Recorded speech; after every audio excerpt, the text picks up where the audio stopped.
আসসালামু আলাইকুম, সবাই কেমন আছেন? আশা করি সবাই ভালো আছেন।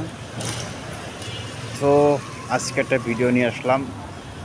এই যে দেখতেছেন, এগুলা গ্রাম অঞ্চলে প্রায় রাধাস, তো সবাই গ্রামে পালে। তো আমি নিয়ে আসলাম এক জোড়া। তো আমি অতি ঢাকাতে পালতেছি। তো আমার বাসা হলো এদিকে, এই সামনের বিল্ডিংটা হলো আমার বাসা। তো আমি বাসা গ্যারেজে পালি, গ্যারেজ থেকে মাঝে মধ্যে নিয়ে এসে খোলা প্লট আছে, চারিপাশে বিল্ডিং, আর এই মাঝখানে একটা খোলা প্লট আছে। তো এটার ভিতরে আমি পালি। তো আনছিলাম বেশিরভাগ খাওয়ার জন্য, কিন্তু কয়েকদিন রাখার পরে দেখি খুব অনেকটা মায়া লাগিয়ে গেছে। তার জন্য এগুলারে খাই না, আমি আবার তো এগুলার একটু পালতেছি। তো খুব ভালোই লাগতেছে। তা আপনাদের কাছে কেমন লাগতেছে অবশ্যই কমেন্টে মতামত জানাবেন।